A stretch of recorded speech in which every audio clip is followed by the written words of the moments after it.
Do të hymë sot në një seri të vogël për fëmijët. Edhe kam quajtur këtë shigjeta. Edhe është mjaft e rëndësishme për të parë përpara se si Perëndia ynë na udhëzon nga fjala e Tij për të patur shigjeta që gjuajnë për Perëndin, sepse fjala shigjet është krahasuar me një fëmijë. Edhe ne gjejmë këtë te Psalmi 127, edhe do të lexoj këto dhe pastaj do të lutemi së bashku. Psalmi 127 ka vetëm 5 vargje. Thot, në qoftë se Zoti nuk ndërton shtëpinë, mëkat lodhe ndërtues. Në qoftë se Zoti nuk e ruan qytetin, mëkat e ruajnë roje. Është e kohë që ju të çoheni herët dhe të shkoni vonë për të pushuar dhe për të ngrënë bukën e nxjerr me punë të rënda, sepse ai u jep pushim atyre që do. Ja pit janë një trashëgimi që vjen nga Zoti. Fryti i barkut është një shpërblim, lavdi Zotit. Ja, si shigjeta në duart e një trimi, ja, këtu po flasim. Domethënë një fëmijë është një shigjet. Është krahasuar me një shigjet. Kështu janë bijtë e rinis. Kështu janë fëmijët e rinis. Luma ai në ri që ka kukurën plot. Ata nuk do të ngatrohen kur të diskutojnë me armiqtë e tyre te porta. Le të lutemi së bashku. Atë faleminderit Perëndi që ne mund të vim përpara Teje, Zot, për shkak të gjakut të Krishtit që na shpengoi, na pastroi, edhe na dha mundësi që të kemi hyrjet e Tij, sepse Ti na rin lindja, Zot, Ti na rin gjallë dhe na vendosen në vendet qiellore, thot fjala jote. Edhe Ti ke bërë gjëra të mëdha në ne, Perëndi, duke shpenguar shpirtin tonë nga vdekja. Por gjithashtu, Perëndi, Ti ai që ke gjëra të mëdha me ne, Zoti, në të ardhmen, Perëndi, po edhe gjithashtu në të tashmen, Zot. E ne kemi hyrë, Zot, e Psalmin 127, Perëndi, edhe ne dëshirojmë, Perëndi, ajim që Ti të na hapësh syt, edhe për mjaft nga ne që jam prindër, mjaft të tjerë që do të bëhen prindër, mjaft të tjerë që gjithashtu synojnë Perëndi ajim që të dishepilizojnë të tjerët, ka parime të shëndoshta të fjalës sate, Zot. Sepse Ti thua që fjala jote është një llam në këmbët tona dhe një dritë në shtegun tonë. O lutem Perëndi ajim që Ti të na mësosh, Zot. Edhe në qoftë se disa prej nesh i din, le të rithemelohen ata. Le të jetë pjesë e jetës së krishterë ditë pas dite derisa Ti të vish, në mënyrë që të mund të ecim në dritën e fjalës sate. Edhe të jetë fjala jote busulla e jetës sonë, Zot. Ditë pas dite, Zot. Sepse ka vetëm një Perëndi në qiell, edhe ka vetëm një busull të vetme të vërtetë që është e duhura për të orientuar jetën tonë, fëmijët tanë, të ardhmen tonë, është fjala jote. Edhe Zot na fol, Zoti, foli secilit prej nesh sot. Dhe në qoftë se dikush është i humbur, Zot, hapi sytë e Ti që ai të shpëtohet, Perëndi. Ne ngrem sytë nga Ti dhe të thrasim Ty. Lutem që fryma e shenjtë mund të jetë mësuesi sot. Në emër të Jezu Krishtit, Zot, lutem. Amen. Amen. Çfarë bekimi Psalmi 127, si shigjeta në duart e një trimi. Kështu janë bijtë e rinis. Lavdi Zotit, fëmijët janë krahasuar nga Perëndia me një qëllim. Edhe kur ne mësojmë krahasimet, mësojmë shumë nga fjala e Perëndis. Por Psalmi 127 është një psalm që nëse e lexon së bashku me 128-ën, ka mjaft kuptim. Të dy ato psalme na mësojnë për familjen. Edhe Psalmi 127 mund të ndahet në dy pjesë. Pjesa e parë e Psalmi 127 është themelimi i familjes. Edhe na tregon se si familja bëhet gati për martesë. Edhe si mund të jetë një familje në mënyrën e duhur për martesën. Dhe pastaj pjesa e dytë na tregon për lindjen e fëmijëve ose fillimin e familjes. Edhe na tregon Zoti se si fillon familja. Edhe pastaj në Psalmi 128 ne shkojmë një nivel më lart. Ne shohim maturimin e familjes, sepse shohim rritjen e fëmijëve. Dhe pastaj në pjesën e fundit të Psalmit 128, Perëndia na tregon për frytshmërinë, se si fëmijët largohen. Edhe ne përballemi me këto gjëra. Edhe duhet kuptojmë që Perëndia na tregon themelin, fillimin, maturimin, po edhe gjithashtu frytshmërinë e një familje. Edhe është një bekim në të këto gjëra. Nëse jeni një ri ose një re, edhe mendoni përpara që një ditë martoheni, atë ky mësim është për ju. Nëse jeni martuar, e nuk ka rëndësi sa vite keni martuar. Ky mësim është prapë për ju. Po edhe nëse mendoni të mos martoheni asnjëherë, unë martova për vete, ju bëni si doni, po edhe nëse nuk mendoni të mos martoheni asnjëherë.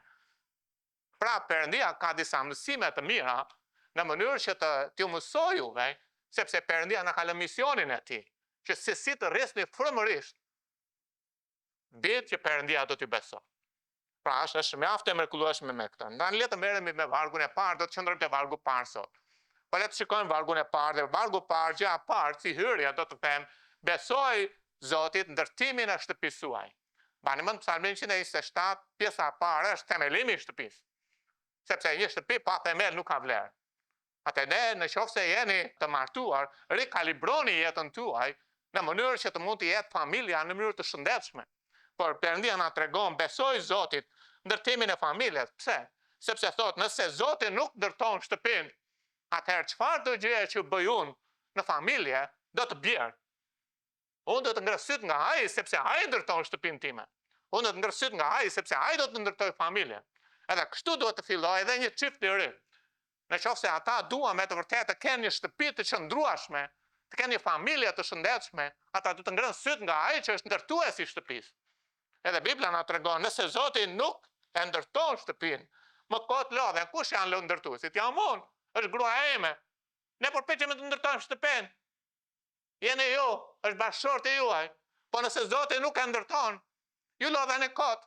Po ju të thoni po ne lodhemi, po lodheni kot, thot Bibla. Prandaj është shumë e rëndësishme që ne të kuptojmë që ne duhet të besojmë Perëndis ndërtimin e shtëpisë sonë.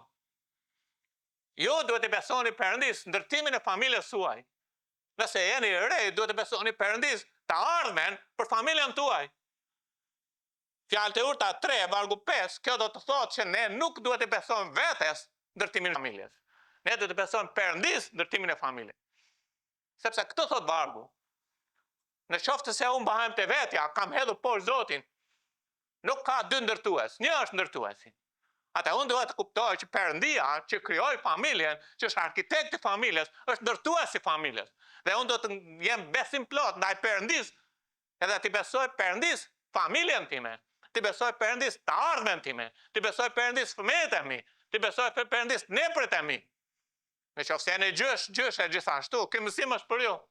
Ki besim tek Zoti me gjithë zemër dhe mos u mbështet në gjykimin tënd. Gjykimi im, mënyra si mendoj unë, mënyra si mendon gruaja ime, e ne ndërtojmë shtëpinë tonë në mënyrën tonë, me fuqinë tonë, me aftësinë tonë, me intelektin tonë, me zgjuarsinë tonë. Zoti thot, hidheni poshtë tuajën. Besojeni Perëndis. Ai do të ndërtoj familjen. Ai do të ndërtoj shtëpinë. Ne do të besojmë Perëndis për ata ardhmen tonë, familjen tonë, fëmijët tonë. Shikoni nga Psalmi 27:14. Thot, ki besim të madh te Zoti. Je i fort, ki zemër, sepse e frikrat na ngryhen, po sikur jam më i sigurt që ta kontrolloj vetë. Unë e kuptoj këtë sepse ajo që ndodh me ne është që ne do të japim llogari përpara Zotit për fëmijët tanë. Edhe kuptoj këtë që ne jemi përgjegjës për fëmijët tanë që të sigurohemi që ata janë në mënyrën e dur të mbrojmë etj etj. Por duhet kuptoni një gjë, dorëzoheni që këtë gjë. Perëndia është ai që do të ndërtojë familjen tuaj. Besojeni Perëndis ndërtimin e familjes suaj. Çojeni shtëpinë tuaj tek Perëndia, ai do të ndërtojë shtëpinë tuaj. Edhe Zoti thot, ki besim të madh te Zoti. Je fort, ki zemër, ki besim të madh te Zoti, sepse ai është arkitekti, ai është dizenjuesi i martesës, ai është Perëndia që ndërton shtëpinë. Tani shtëpia, kush është shtëpia? Ne e dim që shtëpia është gjithashtu kisha, se kemi folur shpesh herë këtë. Po në kontekstin aty tek Psalmi 127, shtëpia është familja. Edhe shkrimet dëshmojnë për këtë. Te Hebrej 11:7 thot, me anë të besimit Noeu i lajmëruar hyjnisht nga ato që ende nuk shiheshin u friksua dhe ndërtoi një ark për shpëtimin e shtëpisë së tij. Edhe nuk po flet për shtëpinë e tij sepse bota u përmbyt, po flas për mur dhe gur. Po flet për familjen e tij. Edhe ajo që ndodhi është që Perëndia bëri të mundur për shkak të Noeu që gjeti hir në sytë e tij, 8 veta të shpëtoheshin. Edhe Noeu kishte një gjë në mendje, familjen e tij, kishte shtëpinë e tij, shtëpia e tij ishte përbërë nga çfarë? Nga ai, nga gruaja, nga bit edhe nga nuset. 8 veta. Kjo është familja e Noeut. Edhe Noeu punoi faktikisht për këtë familje, po duke i besuar që Perëndia do të vepronte ashtu siç tha. Pa ai kishte syt nga Perëndia. Vargu thot, në qoftë se Zoti, do më thënë, gjithë shka në familjen time, në familjen tuaj, varet nga bekimi Perëndis bine. Amen. Në qoftë se Zoti, gjithë shka mbi familjen time, gjithë shka mbi familjen tuaj, varet pra për të ardhmen edhe për të tashmen, varet nga bekimi i Perëndis mbi familjen tonë. Prandaj ne du të ngrem syt nga Zoti. Zoti duhet të jetë në qendrën e familjes sonë. Është mjaft e rëndësishme, sepse Zoti është ndërtuesi i saj. Sepse Zoti është ndërtuesi i saj. Martesa ka një bekim hyjnor. Perëndia i bashkon. Fëmijët vinë në ekzistencë nga Perëndia.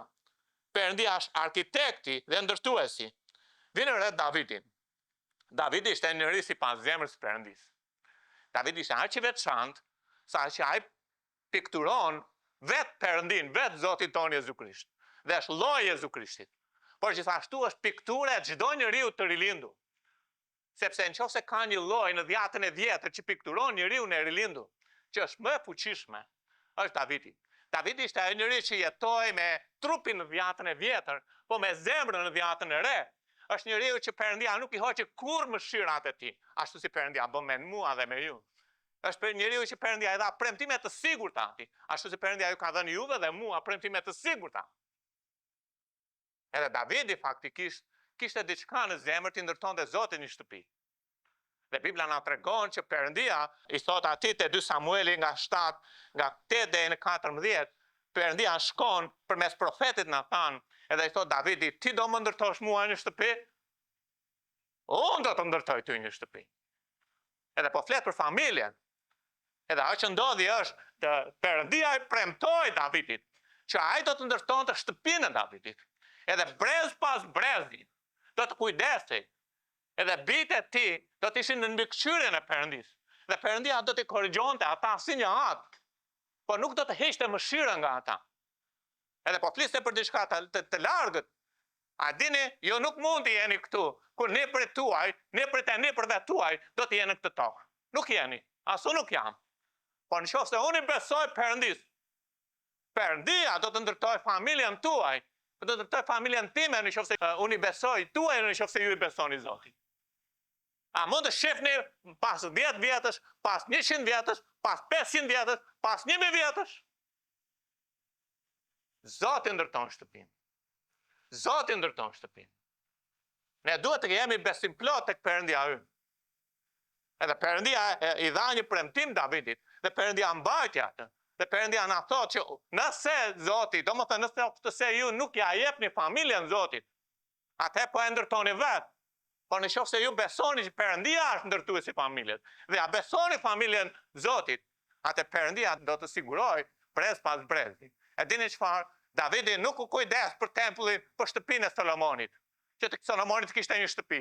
Mos më keq kuptoni nëse mendoni për të ardhmen e fëmijëve tuaj. Është e kuptueshme kjo gjë. Por Perëndia u siguroi për Solomonin më shumë se sa Davidi mund të siguronte për Solomonin. Amen. Perëndia siguroi për Solomonin më shumë se sa Davidi mund të siguronte për Solomonin. Prandaj theksi nuk është çfarë do të bëj unë për fëmijën, po theksi është çfarë Perëndia do të bëj për mua.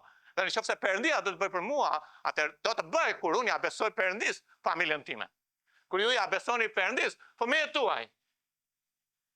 Sepse këtë duke thënë Zoti në këtë.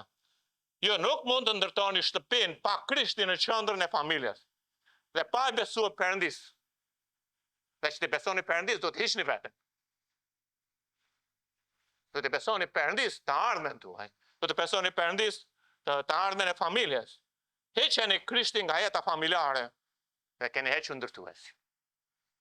Pavarësisht sa të zgjuar jemi, pavarësisht sa të urtë jemi, pavarësisht me sa intelekt kemi. Në qoftë se doni të filloni martesën, atë mënyra më e mirë është të filloj të shkruaj një qëllim për martesën. Edhe atë mund të vënë ndoshta në dhomën e gjumit, ndoshta mund të vënë në sallon, do të shkruaj qëllimin e martesës. Sepse Zoti ndërton shtëpinë dhe burr, grua do të ecni bashkë së pari me atë sy, e të mbani sytë e Perëndia, do të besoni Perëndisë suaj. Edhe nëse jeni të martuar, atëherë rikalibroni jetën tuaj. Rivendosni qëllimin e martesës suaj. Është shumë e rëndësishme kjo gjë. Për t'i besuar Perëndisë, ndërtimin e familjes me Biblën si busull, kjo është një shënjestër. Duke ecur në frymë, e duke jetuar një jetë që sjell nder dhe lavdi Perëndisë. Martesa e krishterë është dizenjuar nga Perëndia, me qëllim që burri të përfaqësojë Zotin dhe bota ta shohë që ka një përfaqësues Perëndia mbi tokë dhe ai është bashkëshorti. Dhe nusja të përfaqësoj kishën dhe bota ta shofi që ka një përfaqësues në atë familje që është nusja e Perëndisë dhe është gruaja, në mënyrë që bota e humbur të shpëtohet.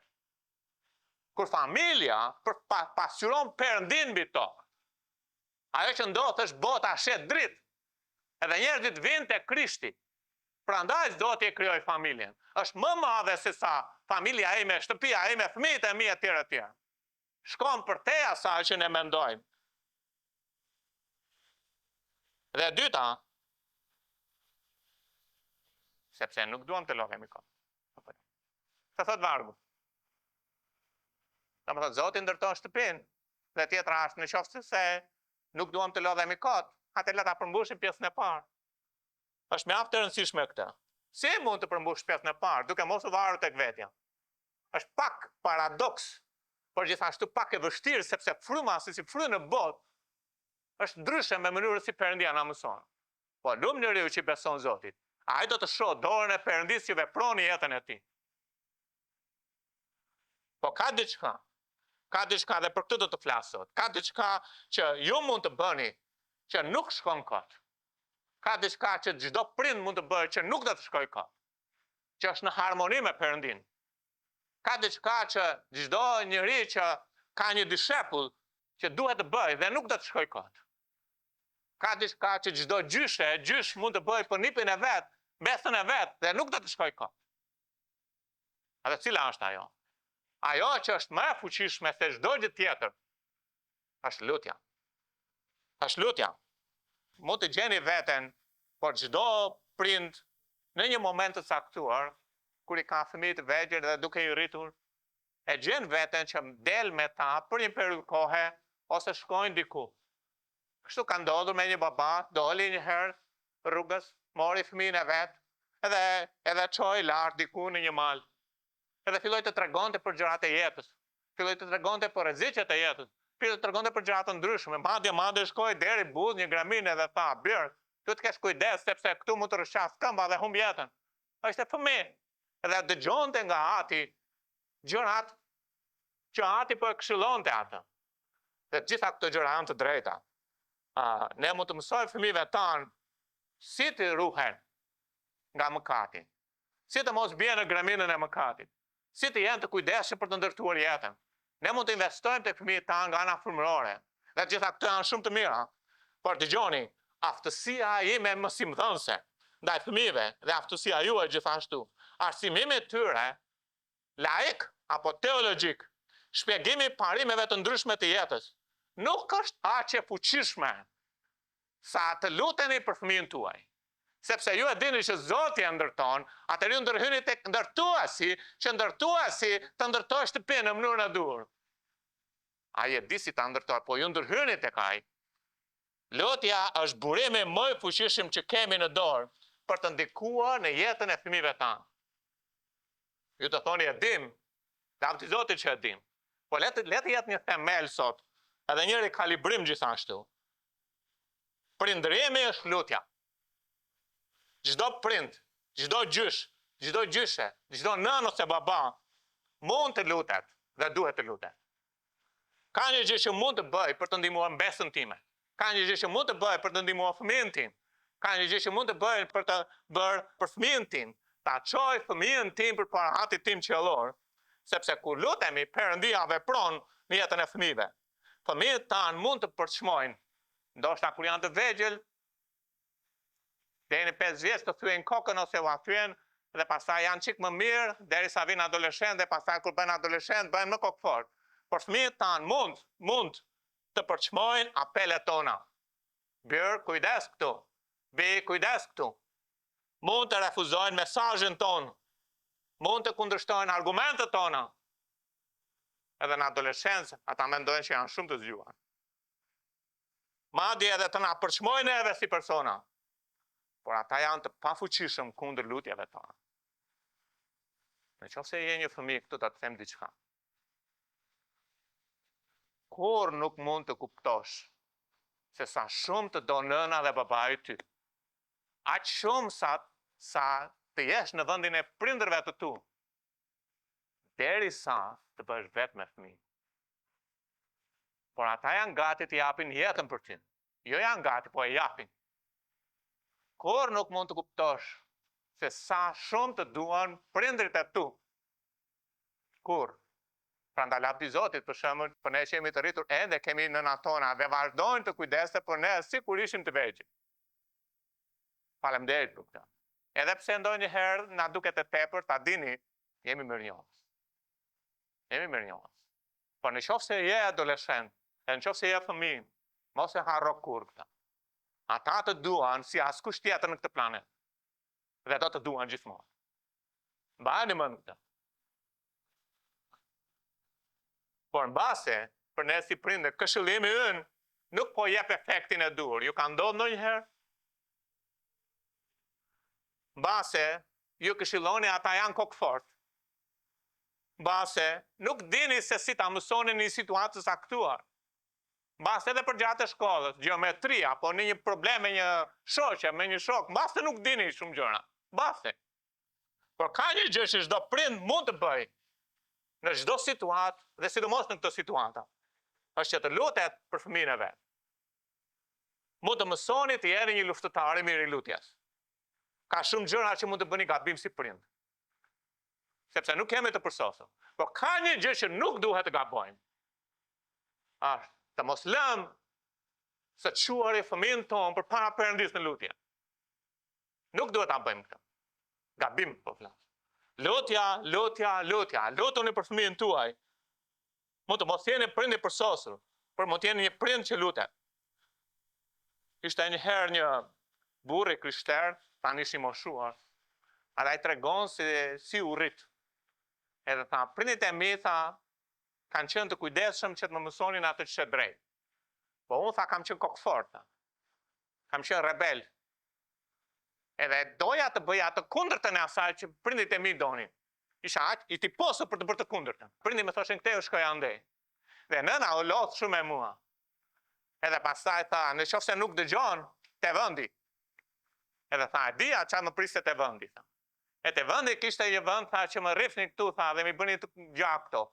Sepse unë isha shumë kokfort, edhe ata tani ai ishte i rritur, tani e kuptoj, por unë isha rebel. Po isha dhe dinakta.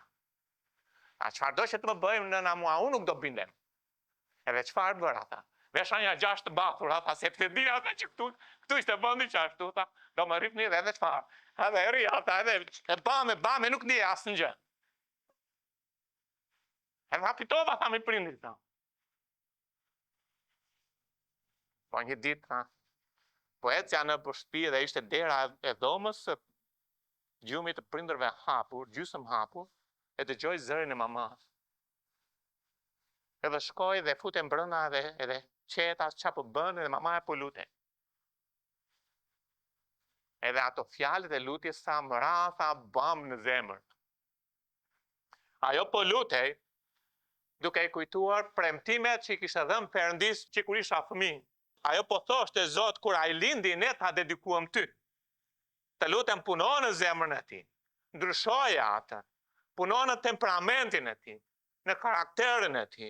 Formoje zemrën e tij në mënyrë që të jetojë për të dhënë ty lavdi. Edhe tha, mund të duroja, edhe kjo u bë shpesh, sa fillova të kuptoja çfarë po bënte nëna. Mund të duroja thuprën e nënës, po nuk duroja dot lutjet e nënës. Tani jam i vjetër tha, edhe ende nëna ime është lutur për një kohë të gjatë vazhdimisht dhe jam mirënjohës për lutjet e saj. Edhe ajo që dua të them është, le të sfidohemi. Le të sfidohemi që të çojmë fëmijët tanë përpara Perëndis në lutje ditën e natë. Vazhdimisht. Ati im qellor do të dëgjoj emrat e fëmijëve të mi çdo ditë. Ju inkurajoj të sfidoheni. Ati juaj qellor do të dëgjoj emrat e fëmijëve tuaj çdo ditë. Ati im qellor do të di nevojat e fëmijëve të mi çdo ditë përpara tij. Jo thjesht bekoje. Është Perëndia që ndërton familjen. Prandaj do t'i besoj atij. Prandaj do të marr fëmijë, do t'i çoj tek ai. sepse ai është ndërtuesi. Do t'ju jap disa kërkesa që do të na ndihmojnë që ne të mund të lutemi në mënyrë të duhur për fëmijët tanë. Dhe kërkesa e parë do të ndaj 7 kërkesa këto. Kërkesa e parë është lutuni për t'ia dedikuar fëmijën tuaj Perëndis. Shikoni pak nga e parë Samuelit 1, është Ana, edhe është një model biblik. Në trishtimin e shpirtit të saj, lutet Zotit duke qarë me dënes. Duke thënë, o Zoti ushtrive nëse vërtet, edhe vazhdon për tregon për jetën e saj, dëshiron t'i japë shërbëtore sate një fëmijë mashkull. Unë do t'ja jap Zotit për gjitha ditët e jetës tij. Ana mori një dhuratë, sepse edhe fëmija është dhuratë nga Perëndia, mori nga Zoti, edhe ajo çfarë bën, edhe ajo e jep Zotit. Nëse nuk ke fëmijë, kërkoj Perëndis një fëmijë që të mund t'ja japësh atij, që të jetë për nder dhe lavdin e tij. Nëse e ke fëmijën, atëherë jepja fëmijën Zotit. Po jepja çdo ditë, dorëzoja çdo ditë fëmijën tënd. Siç thash, ndodh që ndonjëherë ne dëshirojmë kontroll mbi fëmijët tanë. Edhe siç thash, është e drejtë, sepse ne do t'i japim llogari, por po them që besoj Perëndis, dorëzoja çdo ditë në lutje, Zot, është fëmija yt, të përket ty. Dhe unë po lutem për këtë fëmijë që ti më vesh, sepse në fakt nuk do të kishim fëmijë asnjëri për ne, nëse Zoti nuk do japte fëmijë. Është një lutje e drejtë, po vjen edhe diçka që fëmijët janë shpërblim, por janë trashëgimi e Zotit. Nuk e di nëse keni menduar ndonjëherë. Po shikoni nga Psalmi 127, vargu që lexuam. Thot, ja bit janë një trashëgimi që vjen nga Zoti, jo një trashëgimi e imja. Po është trashëgimia e Perëndis. Edhe thot, fryti i barkut të shpërblim. Domethënë Perëndia më shpërbleu mua me fëmijë. Perëndia ju shpërbleu ju me një fëmijë. Por ata fëmijë janë trashëgimia e Zotit. E dini që Zoti ka trashëgimi dhe cilët janë trashëgimia e Zotit? Fëmijët tanë janë trashëgimia e Perëndis. Janë 2 trashëgimi që ka Perëndia. Edhe një tjetër është vendi ku Perëndia çoi Izraelin në tokën e premtuar, por edhe gjithashtu fëmijët janë trashëgimia e Zotit. Te Jeremia 2 thot në vargu 7, ja unë ju kam çuar në një vend pjellor që të hani frutet e tij dhe të mirat e tij, por kur keni hyrë, keni ndotur vendin tim dhe keni bërë trashëgimin time një gjë të neveritshme. Në sytë e Perëndis, edhe është e vetmja e vërtet absolute, Bibla, në sytë e Perëndis, 2 janë trashëgimia e Zotit. Nëse studioni fjalën trashëgimi, gjendej 9 herë në shkrimet. Dhe në sytë e Perëndis, njëra është fëmijët tanë janë trashëgimia e tij. Dhe 2 është vendi ku Perëndia çoi Izraelin, domethënë toka, dhe ende ajo është trashëgimia e Zotit. Dini që Zoti do të vijë një ditë aty, e do të mbretërojë në atë tokë. Edhe ai do të trashëgojë atë tokë për jetë. Prandaj ne do të jemi kujdesshëm me këtë. Mënyra se si ne mund të mbajmë trashëgiminë e Zotit të pastër është t'ia besojmë atij. T'ia besojmë atij. Besoja ose dedikoja fëmijët e tu Zotit, atij që ndërton shtëpinë. Pra si prindër ne duam të kemi një farë kontrolli mbi fëmijët, dhe është drejt, sepse Zoti do të na kërkojë llogari, por kujto dhe beso që Zoti ka çdo gjë në kontroll. Thuaj Perëndis, kjo është trashëgimia jote o Zot. Ana tha, po ta adhuroj ty. Atë që ti do të më japësh mua. Në lutje dorëzoje fëmijën tënd tek Perëndia, sepse i përket atij që ai ta ndërtoi për qëllimin për cilën ai e dha. Prandaj le të sfidohemi të çojmë çdo ditë fëmijët tanë në lutje përpara Atit tonë qiellor. Ju sfidoj si prindër ta bëjmë këtë. Lutuni që Zoti të lavdërohet në jetën e fëmijëve. Thuaj në fëmijëve, ne po ju rrisim në Zotin, sepse ai është ai të cilit i përkisni. Thuaj në fëmijë, arsyeja pse keni lindur, as sepse jeni trashëgimia e Zotit. Thuaj unë fëmijëve, ta dinë që nga fillimi, arsyeja pse ju keni lindur, është sepse jeni trashëgimia e Zotit. Ne jemi të bekuar sepse u shpërbluam nga Perëndia, por ju jeni trashëgimia e Zotit. Dhe Zoti ka një plan të madh me jetën tuaj. Mësojeni fëmijës të vërtetat biblike. Thuajnë fëmijëve, më e madhe se sa ti mban emrin tim, familjen Hoxhaj, më e madhe se sa mban emrin e kësaj kishës biblike të Durrësit, ti mban emrin e Krishtit mbi supet e tua. Ju jeni trashëgimia e Perëndis. Thot Bibla. Është e rëndësishme. Gjë e dytë është, lutuni për shpëtimin e fëmijëve tuaj. Dedikoj ani Zotit, fëmijët tuaj, jepi ani ati, ai do t'i ndërtoj ata, edhe lëreni, kini besim tek Zoti, mos u mbështet në gjykimit tënd, besojeni Zotit, çoj ani Zotit fëmijët në lutje. Luteni për shpëtimin, e di që këtë e bëjmë, por po ju inkurajoj këtë, të mendoni në mënyrën e duhur. Qoftë se e gjyshen, qoftë se e gjysh, ata janë nepër tuaj. A doni të ndihmoni ata, lutuni për shpëtimin e tyre. Lutuni për shpëtimin e tyre, edhe të kujtojmë që kanë lindur në mëkat, të mos e harrojmë këtë, ne gëzohemi me ta, dhe ata janë shumë të lezetshëm, siç përdor ata shprehje, janë gati t'i kafshosh. Por kujtoni që kanë një problem me mëkatin. Pasi të kaloj ajo faza ku fëmijët dalin lakurisht në shtëpi, fillojnë të kenë turp pastaj. E fillojnë të vishen, pastaj ndërgjigja atyre fillon të krijohet. A nuk e di, është 3, 4, 5 vjeç, por ka një periudhë kohë që ndërgjigja aktivizohet. Atë shpejt, ata duhet të përballen me mëkatin. Edhe gjithashtu me nevojën për një shpëtimtar. Sepse Psalmi thotë, jam mbrojtur në pausi dhe nëna ime më ka lindur në mëkat. Tek 2 Timoteu 1, vargu 5, edhe 3:15 na tregojnë që Timoteu u shpëtua. Dhe arsyeja se u shpëtua ishte sepse gjyshja e tij, nëna e tij, kishin impakt ndikimi mbi fëmijën e tyre. Nëse e gjyshe ka një gjë që duhet të mendosh, shpëtimin e fëmijës. Nëse e nën ka një gjë që duhet të mendosh, shpëtimin e fëmijës. Sigurisht dile, jepi akullore, ku di un karamele, çokolata, çfarë mendojnë prindrit që është më e shëndetshme, ju që është më e shëndetshme, jepini çfarë të doni, por shqetësohuni, lutuni, çojeni përpara Perëndis për shpëtimin e tyre. Thojeni Perëndis, Perëndia im, a mund të hapësh syt vajzës time, nipit tim, besës time, që të kuptojë ç'është mëkati. Vetëm Zoti mund t'i hapë sytë. Që të ketë kuptuar për mëkatin. Është mjaft të kuptojë që ka nevojë për një shpëtimtar. Sepse nëse shef mëkatin, do të ketë nevojë për një shpëtimtar. Edhe Zoti hapi syt që shpëtimtari është Jezusi. Lutu më shumë se sa t'i japësh njohuri asaj. Lutu, patjetër do të bëjmë pjesën tjetër duke ndarur gjilli, po lutu. Është e rëndësishme kjo, sepse Zoti i shpëton njerëzit. Zoti hap syt njerëzve. Mos u mbështet në fuqinë tënde, besoj Perëndis, Perëndia ndërton shtëpinë. Lutu për shpëtimin e fëmijës tënd, të nipit tënd, të besës tënde. Lutu që fëmijët e tu të jenë të përullur. Kjo është shumë e rëndësishme kjo. Shikoni pak nga Psalmi 147:6. Zoti larton njerëzit e përullur, por ul deri në tokë njerëzit e këqij. Nëse fëmia yt do rritet krenar, duke rrahur gjoksin, duke u bërë arrogant, edhe duke bërë kokfort, nuk do të ngrihet nga ferri ku ka rënë, edhe për shkak të mëkatit, të ngrihet lart që të shkojë në parajs. Lutuni që fëmia juaj të jetë i përullur. Shikoni pak se Perëndia kthen shikimin e tij nga Isaia 6:6.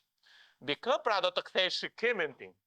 A doni që Zoti të kthej shikimin mbi fëmijët tuaj edhe ta shpëtojë fëmijën tuaj? Lutuni që ai të jetë i përullur. Investoni që ai të jetë i përullur. Edhe thot, mbi kë do të kthej shikimin tim? Mbi ato që është i përullur, ka frymë të penduar dhe dridhet nga fjala ime. Lutuni që të kuptoj për mëkatin. Lutem që të kuptoj që ka nevojë për një shpëtimtar. Lutuni që ai të jetë i përullur. Luteni që Zoti t'i hap sytë atij, sepse pa qenë i përullur nuk shpëtohet dot.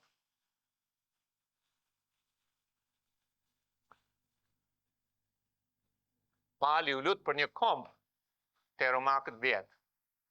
Shumë më tepër duhet lutemi ne për fëmijët tanë. Shumë më tepër duhet lutemi ne. Lutuni për karakterin e fëmijës.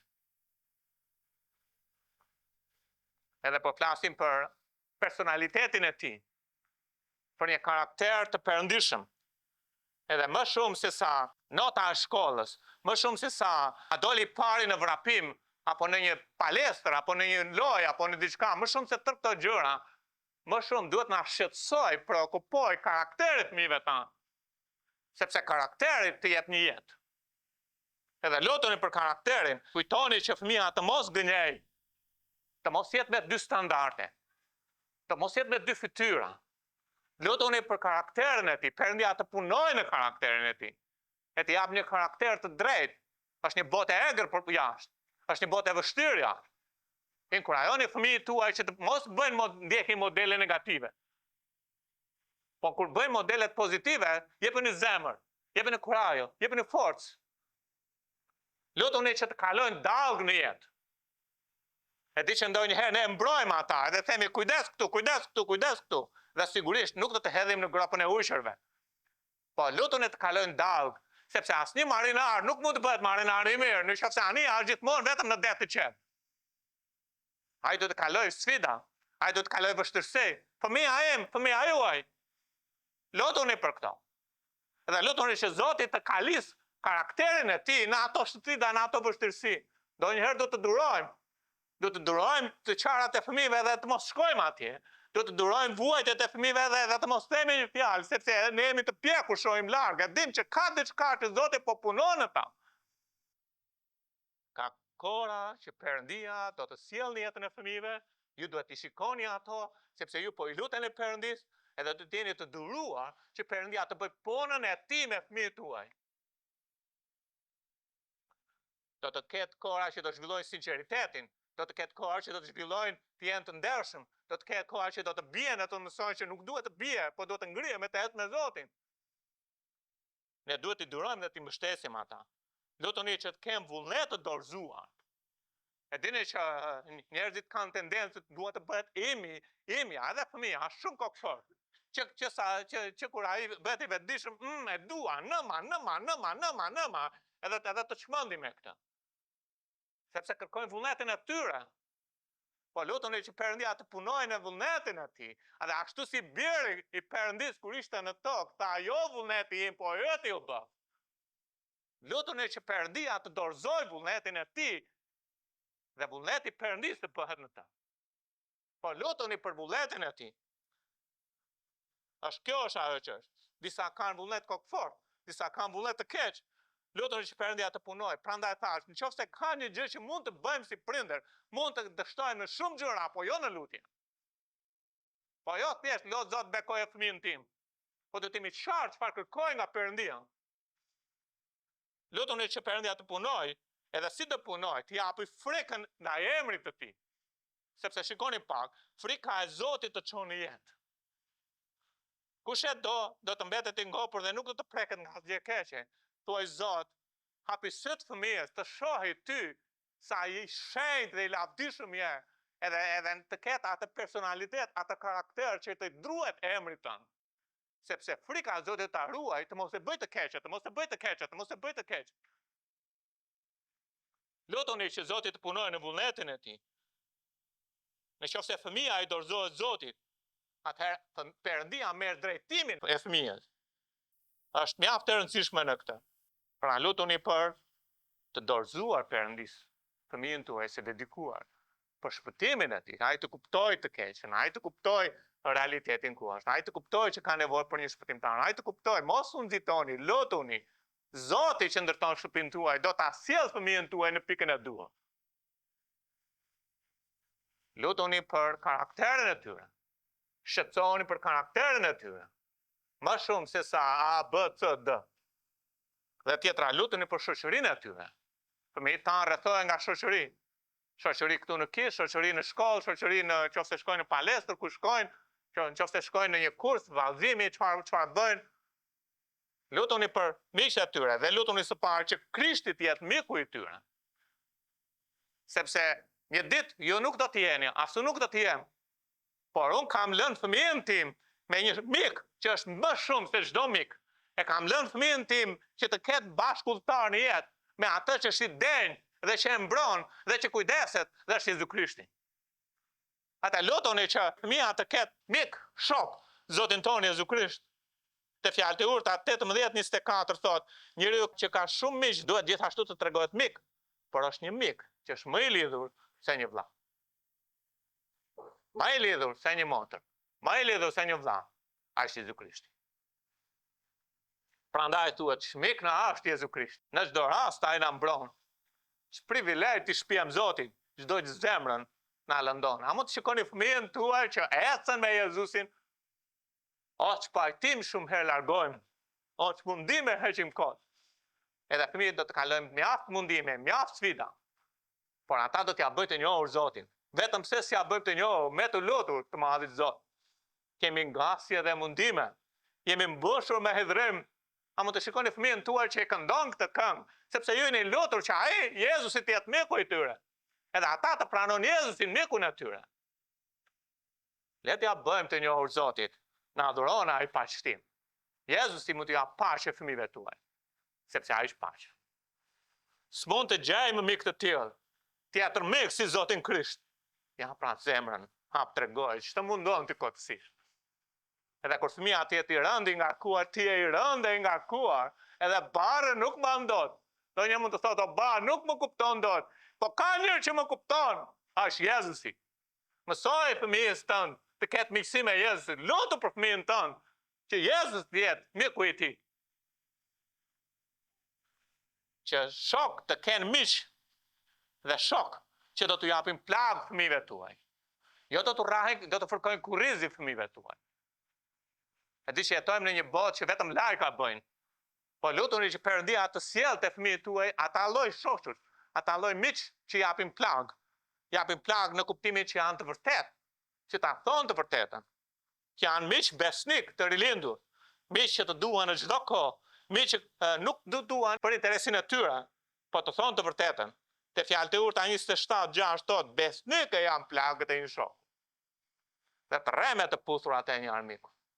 Lutuni që Zoti të jap shok të vërtet fëmijëve tuaj. Zoti të siguroj shok të vërtet për fëmijët tuaj. Kur flasi për plagët nuk na pëlqen me thënë drejtën. Madje fatkeqësisht edhe mjaft nga ne, për shembull nëse jeni në shërbimin e fëmijëve ose të rinjve ose studentëve, më pak me studentë, po të rinj fëmijë, edhe në qoftë se drejtuesi, shërbyesi e qorton fëmijën, më keq në qoftë se nëna shkon dhe thotë, "Pse i fola fëmijës tim?"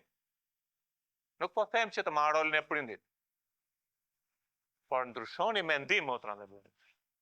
Lutuni që Perëndia t'u jap shok fëmijëve tuaj që japin plagë në kontekstin që e thonë të vërtetën. Kjo është gabim, kjo është e drejtë. Kjo që bërë është e keqe. Kjo që bërë është e mirë. Edhe nëse çon fëmijën në spital, sepse ka një problem, do të shpojnë për sorum, për gjilpëra, nuk e di, fëmija u lërin, qa nuk bën për plastit, dhe nuk i do. Por nëse nuk merr ato shpime, nuk shëron. Nuk shëron. Është e pamundur. Prandaj lutuni që Perëndia të siguroj, dikush do t'i thotë, "Pike televizorin, hajde lutem." Dikush do t'i thotë, "Ai fëmijë, kjo shoqëri, po të çon në rrugë të keqe." Dikush do t'i thotë, "Dolën gjëra të pista nga goja jote, pse flet kështu?" Nuk po flasim për nënën e babën, po flasim për shoqërinë. Mënyra si solle nuk i jep lavdi dhe nder Perëndis. Një mik që shkakton plagë, një mik që mpre fytyrën e fëmijës. Hekuri mpre hekuri, thot fjalët e urta 27. Kështu njeriu mpre fytyrën e shokut të tij. Lutuni për këtë. Lutuni që të jenë bashkë, kur të jenë bashkë.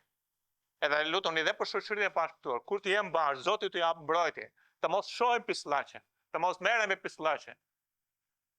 Lutuni kur ja dorëzoni fëmijës, kërkoni Perëndis, ai t'i mbroj. Lutuni për miqtë e miqve të shokëve tuaj. Së peshë lutuni për martesën e fëmijëve tuaj. Është herët, ku erdhi Ernesti me Entelën këtu, e ne nuk ishim vajtur akoma te shtëpia e tyre dhe i thashte Ernestit, i thashte, "A keni dalë të kërkoni nuse për djalin apo jo?" "Jo akoma." "E mirë që kam në kohë, do vi ta takoj." Tani mendosh për fëmijë, po nuse për djalin, sa ka lindur djali, ka kohë. Po lutuni tani që keni fëmijë për martesën e fëmijëve tuaj. Ta dini do vi shpejt. Rriten fëmijët shpejt. Koha ikën shpejt. Po lutuni Zot, unë lutem që martesa e ardhshme e fëmijëve të mi të t'jap ty nder dhe lavdi. Edhe Zot ti e di të ardhmen, edhe Zot unë sjell martesën e fëmijëve të mi, është çmenduri të mendosh kështu, por është biblike të mendosh kështu. Çmenduri nga ana njerëzore. Lutuni që çifti i ri që do të ngrihet, nëse keni djalë, lutuni që djali dhe vajza që do të vi, të ngreni familje që do të nderojë Zotin. Sepse thot ti e i deni o Zot, që të marrësh lavdin nderin, sepse ne e dim që gjitha gjërat janë për lavdin e tij dhe martesa duhet të jetë për lavdin e Zotit. Lutuni për bashortën e fëmijëve tuaj. Për bashortën e fëmijës tuaj. Është herë të lutem për Amosin. Jo, nuk është herë. Lutu për ta. Zoti ndërton shtëpinë. Shikoni pak te Zanafilla, do vi koha. Zanafilla 24:40. Abrahami është duke çuar shërbëtoren e tij që të gjejë një nuse. Po shikoni gjëja e parë që ai bën është, së pari ai i ngre syt nga Zoti. Edhe thot Zoti do të kujdeset. Prandaj shumë e rëndësishme që ne të mbajmë syt nga Perëndia për të ardhmen e fëmijëve tanë. Po dhe në lutemi, jo vetëm thjesht mbajmë syt nga Zoti, po lutemi, Zot, lutem për të ardhmen e fëmijëve tanë, lutem për bashortën e fëmijëve të mi, lutem. Se sa të them, unë shpresoj që ti do të zgjedhësh atë që duhet. Mirë, lavdi Zotit, është tuaj ata. Po lutu. Edhe dedikoja fëmijët Zotit dhe lutu për të ardhmen e bashortit. Shikoni çfarë te Zanafilla vargu 24 vargu 42 thot. Sot kam arritur te burimi dhe thash, o Zot, Perëndia e zotërisë time Abraham, në rast të pëlqen kështu të lutem, bëhet të mbarë udhëtimin tim që kam filluar. Edhe po lutet për çfarë? Për një nuse, për djalin e Abrahamit. Lutuni për nusen e djalit tuaj, atë që është duke ardhur. Lutuni për çfarë? Për dhëndrin e vajzës suaj, atë që duke ardhur. Më shumë se sa të rinimi kokë fëmijës. Marto. Në rreth të shkretin. Do martohet në kohën e vet. Po lutu. Pa më keq kuptuar. E kuptoj. Kam vetë 2 vajza edhe e kuptoj. Nuk e di si mund të mendojnë ato që po i trajtoj unë, po mua më kanë trajtuar si vajzë të vetme. Isha djalë. Edhe derisa u martova prindit e mi, e kuptoj me gjithë dëshirën e mirë, nuk pushuan. Derisa u martova, pastaj u qetësuan. Por më mirë lutuni. Se do bëni pak nga pak fëmijë do ju rriten. Lutuni për bashortin e ardhshëm të fëmijëve tuaj. Zoti të jap atë të duhurin. Domethënë të jetë bashorti krishter. Pra lutem Zot, kur vajza ime të martohet, Zot, unë sjell bashortin tim, të jetë i krishter, të jetë një bashort besnik që e do martesën dhe nuk tradhton vajzën, nëse është e kundërta, lutu për të. Lutu që të jetë një bashort që e do Perëndin, të jetë një bashort që do jetojë për Perëndin, të jetë një bashort që është vendosur në kishën lokale, të jetë një bashort që ta adoj vajzën time. Ta adoj djalin tim. Lutuni. Martesën e fëmijëve. Tani? Jo pasi si kofini pas të vjetit. Tani? Vjen shpejt. Lutuni për shëndetin e fëmijëve tuaj. Për shëndetin fizik, për shëndetin frymëror. Lutuni për shëndetin, Zoti ti mbroj. Shkojnë në kampe, ku shkojnë në shkollë, ka përcej rrugën, Zot, lutuni çdo ditë, Zot mbroja, të kujdesu për të. Sepse Perëndia është ai që mbron. Lutuni që Perëndia t'i jap një garë të mbrojtje. Dini librin e Jobit? E dini çfarë tha djalli? Tha, ti ke vënë një mbrojtje, tha. Rreth shtëpisë së tij. Perëndia do vendos një mbrojtje në shtëpinë tuaj, nëse ju luteni. Lutuni për mbrojtjen e shtëpive tuaj. Lutuni për ecjen frymërore të fëmijëve tuaj. Për marrëdhënie me Zotin, që Perëndia t'i ngrër kur ata rrëzohen. Që Perëndia t'u jap uri, nëse nuk kanë uri për Perëndin. Perëndia të punojë në një pikë që ata të kthehen, të kuptojnë që pa Zotin nuk ja dalin dot. Edhe Zoti do të sjellë situata në fëmijët tuaj, sepse ju po luteni. Prandaj ai njeriu vjetër krishter tha, mund të duroja thoprat e mamas, por nuk mund të rezistoja lutjes, sepse Perëndia punon kur ne lutemi. Lutuni që të jetojmë me qëllim në jetë. Që të japi lavdi me fjalë dhe me vepra. Ata jetojnë përpara Zotit, në frikën e Zotit edhe përpara Perëndisë, jo për emrin tim, por për emrin e Zotit. Fjalët që bëjnë, veprat që bëjnë, i sjellin Perëndisë nder dhe lavdi. Dhe lutuni për të përmbushur misionin. Domethënë lutuni për fëmijët tuaj që të kenë një derë të hapur, që kur janë fëmijë, tuaj lutuni që të shpëtohen ata, lutuni që Perëndia të përdorë fëmijën tuaj në shpëtimin e tyre. Lutuni për një derë të hapur për ta. Le të sfidohemi që të çojmë çdo ditë emrat e fëmijëve përpara Atit qiellor për të lutur dhe ndërhyrë tek Ai. Jap një ilustrim tjetër. Nuk e di sa është e vërtet, por e kam dëgjuar. Ishte një herë në një vend të varfër, ishte një nën që mezi a dilte për të mbajtur fëmijën e vet. Po fëmia po rritej, edhe nuk po i pëlqente shumë ushqimi që po hante, gjërat që kishte aty. Edhe nëna me butësi thoshte, po këtë kemi bi, kaq kemi bi.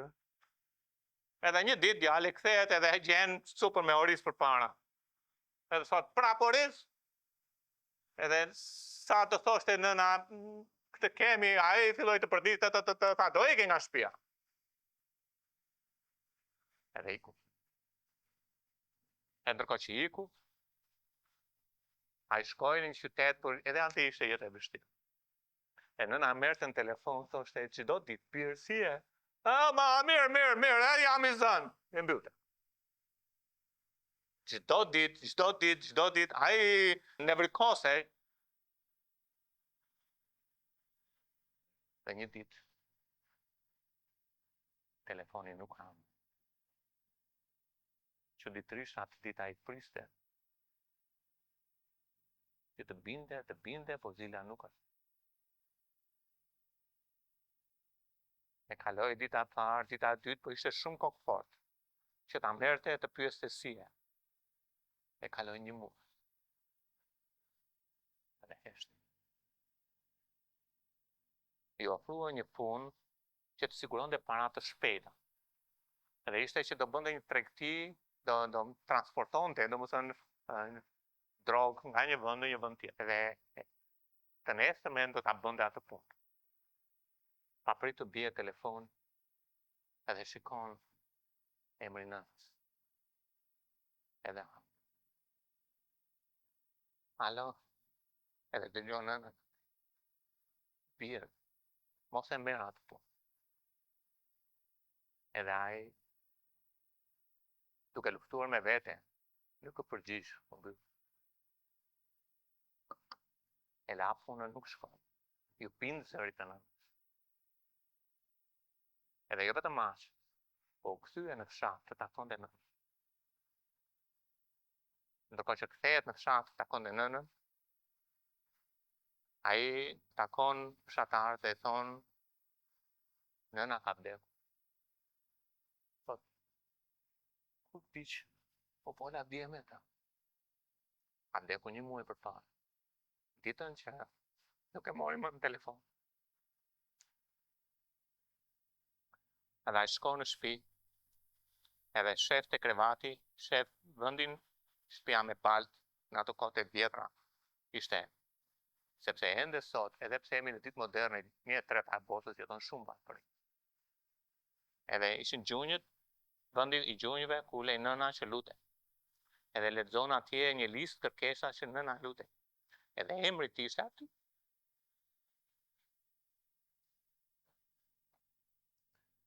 Edhe ai hedh syt nga tavolina dhe sheh një letër. Edhe nga letra sheh dërguesin edhe marrësin.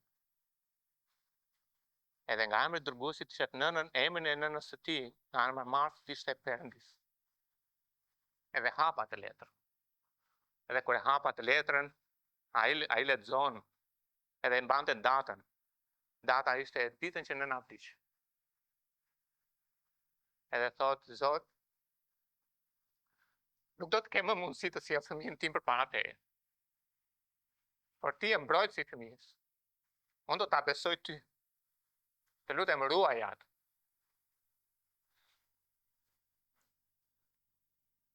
Edhe ai merr në telefon numrin që e kishte marrë të djeshme. Edhe përgjigjet, numri nuk ekziston. Del jashtë, edhe shikon gazetën, dhe në gazetë, ai udhtim që ai do të bënte e kishte marrë dikush tjetër, edhe ishin vrarë nga flumët.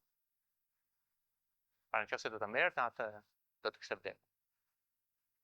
Dhe ai kuptoi që Perëndia e ruajti sepse po përgjigje lutjeve të nënës. Ajo që dua të them është, ju nuk e keni idenë në kuptimin 100% të fjalës. Se patjetër kuptojmë duke besuar Perëndin. Por dua të besoni 100% që Perëndia dëgjon lutjet tuaja. Edhe mos hiqni dorë nga lutjet. Shojeni emrat e fëmijëve për ditë përpara Perëndis. Për ditë. Disa hapa të thjeshta, disiplinoni veten tuaj në mënyrë të vazhdueshme në lutje. Nuk është diçka e lehtë. Po, disiplinoni veten. Unë do të kem një kohë të lutem për ditë për fëmijën tim. Çoni veten herë, apo në drek, apo në darkë. Bëheni pjesë të jetës, disiplinë. Lutuni në frym, në dritën e Biblës, siç mësuam ato kërkesa, lutuni biblikisht. Jo si pas mishit. Lutu që të mos bëhet vullneti yt, po vullneti i Zotit të bëhet. Lutuni me një listë lutjes. Sa ndava disa nga këto sot. Dedikoja fëmijës. Lutu për shpëtimin e fëmijës. Lutu për karakterin e fëmijës. Lutu për shëndetin e fëmijës. Lutu për martesën e fëmijës. Lutu për qëllimin e fëmijës. Edhe fundit është pavarësisht çfarë moshë ke. Lutu sepse lutja ka efekt. Sepse në çdo kohë Perëndia do të punojë me fëmijën tuaj. Edhe në qoftë se është fëmia tani 30 vjeç, lutuni për ta. Edhe në qoftë se është 5 vjeç, lutuni për ta. Armiku shikon për mungesë lutje në jetën tonë. Dhe ku nuk ka lutje, përfiton prej nesh. Edhe duhet të pyes. A jepni veten në lutje? A luteni për ditë për fëmijën tuaj? A dëgjon Ati juaj qellor emrat e fëmijëve tuaj për ditë? A luteni për shpëtimin e fëmijës tuaj? A luteni për karakterin e fëmijës tuaj? A luteni për dyert të hapura për fëmijën tuaj? A luteni sipas një modeli biblik? I vendosa fëmijën në shkollën më të mirë, nuk po them atë. I dhash ushqimin më të mirë, nuk po them atë. Lavdi Zotit nëse e bëhe. E them me plot gojë. Po a luteni? A jepni veten përpara Perëndis? Duhet jeni lutës. Duhet jemi lutës. Edhe në qoftë se keni dishepull, a luteni për dishepujt tuaj? Apo unë i mësova ata siç duhet. Nuk po them atë. A luteni? Që Perëndia të punojë në karakterin e tyre. Le të ulim kokën së bashku. A mund të përgjigjeni përpara Zotit në atë që Zoti ju foli? E të mos e lëm fjalën e Perëndis të bie në tokë, por të reagojmë ndaj asaj që Perëndia na flet. A mund të dalim nga kjo sallë me një zgjedhje, me një vendim përpara Zotit. Me mirënjohje në zemër, por edhe duke ju përgjigjur asaj që Perëndia po na kërkon si bijtë e Tij që të bëjmë. Mund të mos jeni një prind i përsosur, por duhet të jeni një prind lutës. Mund të gaboni në shumë gjëra, por le të mos gaboni këtu. Merrni një vendim përpara Perëndis tuaj. Çfarë Zoti ju flet.